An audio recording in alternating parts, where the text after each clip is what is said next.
When we look at the games from the greatest players in chess history, they show us that chess really is a pretty simple and easy game when you get down to it. Now, obviously, it's easier for them than it is for us.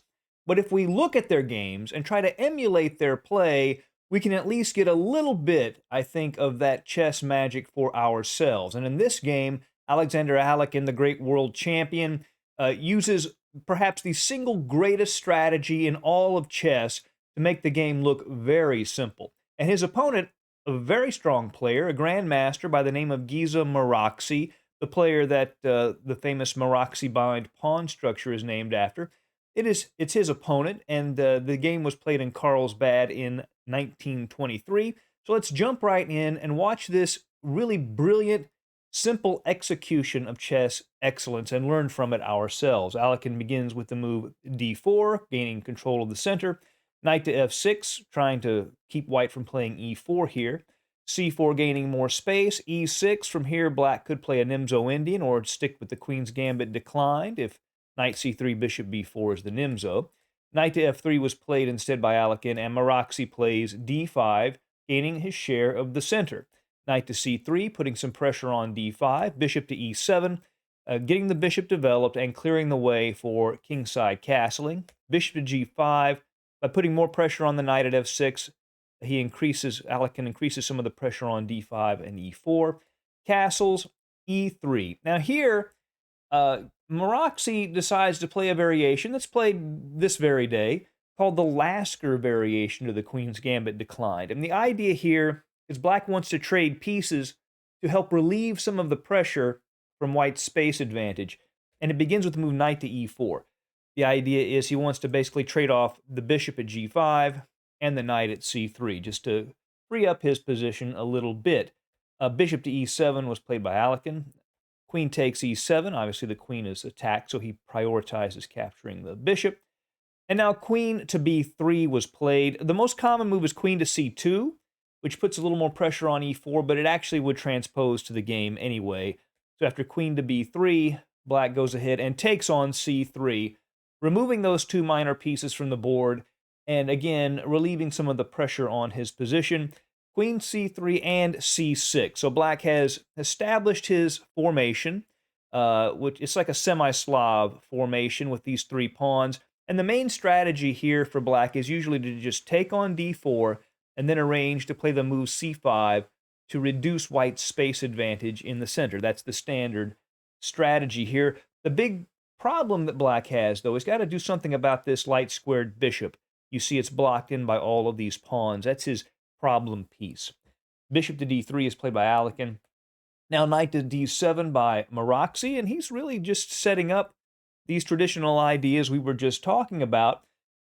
Alekhine castles, and here the best approach for black certainly is to take on c4, and after bishop takes c4, play b6, with the idea of playing bishop to b7 and c5. For example, if e4, bishop to b7, rook a to d1, c5, black is already very close to equality here if they have not already found it. But Maraxi does a complete change of pace, right? He's playing this opening that's designed to simplify, but then he makes a gutsy move, you might call it, maybe not a very smart move. He plays the move f5, a radical approach, creating a stonewall pawn structure with all of these pawns on light squares. Now, these pawns do control a lot of space, and they do control the light squares. It does leave a hole on e5 that white's knight would love to land on, and this bishop at c8, it was a problem piece before, it's a bigger problem piece now. So black has to prioritize getting that bishop out. Maybe he can play b6, bishop to a6. There's also the route of d7, e8, and g6 or h5. But it takes some time. So it's a very committal decision. What white wants to do is play in the center. Against the stonewall attack, if white can arrange to play e4, they usually get a very good position, but as you can see at the moment, that's simply not possible. Rook a to c1 is played by Alekhine. In case the c file opens up, he can take on d5, put some pressure down that file. And Maraxi doesn't let up. He should probably develop his pieces in some way, maybe knight to f6. something along those lines. But instead, he plays the move g5. So how does white deal with this? Now, if you're looking in terms of individual pieces, you want this knight to stay here, so if this knight moves, it could jump into e5. Of course, at the moment, g4 is coming and threatening that knight. But what Alekhine does, instead of thinking of one piece, he thinks of his entire position as a complete unit, and he tries to break through in the center. So he plays the move knight to d2. Now, this is a retreating move. It looks like it's passive, but it in fact is not passive. What he is doing is clearing the way for f3 and then e4, and the knight at d2 actually supports the e4 push.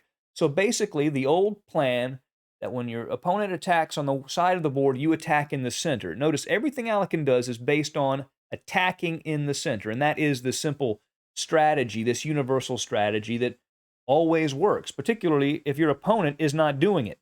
And we can see against a grandmaster opponent, it's very simple, just counterattack in the center. Rook to f7 is played by Maroczy. Perhaps he's thinking h5, and this rook can move to g7 or h7 to assist in an attack against the white king. But now f3. And it will be very hard now, if even it's possible at all, for black to stop white from playing e4 and getting that pawn break that really could disintegrate black's stonewall structure. e5 was played by Maroczy.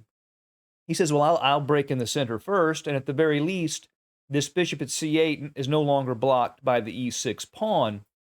But there's a real problem with it, which we will see very quickly. After Alekhine plays cd5, cd5, Alekhine just continues with his plan. He was already planning to play e4, so even though there's a lot of complications here, he doesn't think about that. He just plays e4. And here's the reason why he knows that's going to work. Black's king on g8 has a lot of air around it. It doesn't have much protection, whereas white's king on g1 is very safe. Also very important are these minor pieces on the queen side. They're undeveloped. And with the center opening, this lack of development is going to hurt black significantly. Pawn takes, now rook f1 check, rook f1. Black has traded off his one active rook. So now compare the two rooks. White's is active on the f file, aiming at black's king. Black's is passive on a8 and is at least 3 moves away from even getting out from that position. If black tries to play it solid here, say play knight to b6, that makes sense. He's unblocking his bishop. The knight is defending the d5 pawn. But then ed5, knight d5, queen to b3, pinning the knight. Bishop to e6 to break that pin. Bishop c4 piling on. If rook to d8 to defend, but then rook to e1 and placing the rook opposite the queen. And black is just pinned all over the board. If he takes on d4, then white can just take on d5. If the rook takes, you actually take with the queen because that bishop would be pinned and white is just completely winning. So instead, black plays ed4. The idea here is a pretty sneaky one by Maroczy. The idea is if white just recaptures that pawn, then queen to c5, pinning the queen to the king, and now queens come off the board, and black has a fighting chance. His king is much safer, and perhaps he can unravel his pieces. So to avoid that, Alekhine plays queen to c7, a beautiful move, completely locking down black's queen side.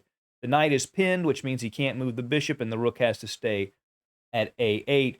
And if black were to try queen to c5 here, then just queen to d8 check, attacking the king, as well as the g5 pawn, and black's position completely falls apart. So he plays king to g7 to avoid that check on d8, but now rook to f5 with a double attack, hitting the g5 pawn as well as the d5 pawn. If he plays h6, then just rook takes d5, and the pin on the knight is trouble. The bishop could be coming to b5 to pile on to the knight. If queen to f7, then just bishop c4, threatening a discovery. We can see black's position is collapsing. So instead, he takes on e4, knight takes e4, and here black plays h6 to solidify the g5 pawn. White basically has a total zugzwang position on black. He doesn't have to do anything. He can just play the move h3.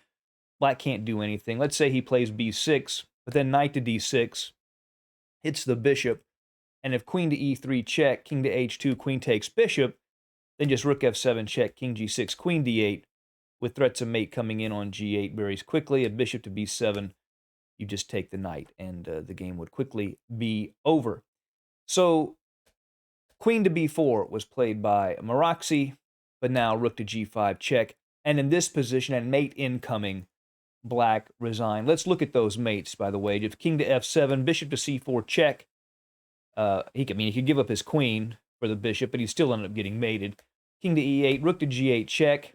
He can't block with the knight because of this nice move. Knight to f6, checkmate. If he blocks with the queen, then you just take the queen.